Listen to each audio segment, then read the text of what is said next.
kata para ulama itu ada 5 hal yang sangat berharga, khususnya buat anak muda. Ini menjadi sesuatu yang sangat penting kalau mereka pengen sukses, pengen produktif, dan pengen eksis pastinya. Yang pertama adalah punya modal awareness, karena segala sesuatu itu harus dimulai dengan kesadaran. Kalau misalnya kita nggak sadar, bingung, kita masih kayak lupa diri, maka kita sebetulnya belum punya modal yang layak untuk mulai berproses menuju kesuksesan. Coba kalian berusaha untuk menemukan kesadaran diri, sehingga kalian tahu alasan kalian hidup dan kalian bisa jadikan itu sebagai sebuah pegangan.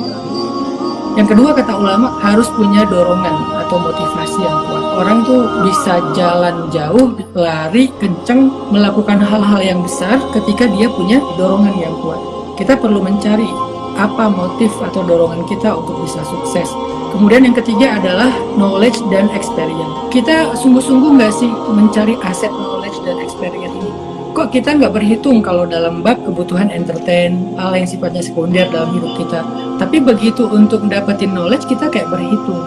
Mahal. Para ulama memberi nasihat adalah modal hidup seseorang itu ilmu dan juga pengalaman. Bahasa sederhananya mungkin yaitu tadi knowledge dan experience. Kemudian yang keempat, network.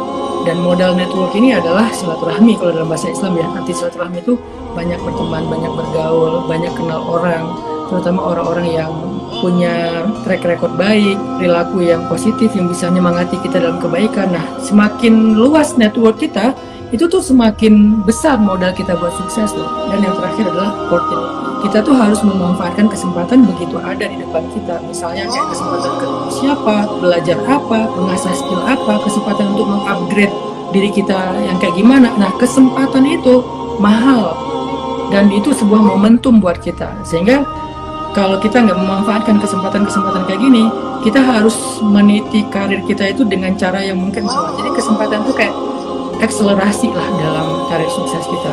Jadi ada 5, pertama adalah awareness atau kesadaran, kemudian yang kedua adalah dorongan atau motivation, yang ketiga adalah knowledge dan experience, yang keempat adalah network, dan yang kelima adalah opportunity. Kelima hal ini adalah modal sangat berharga kata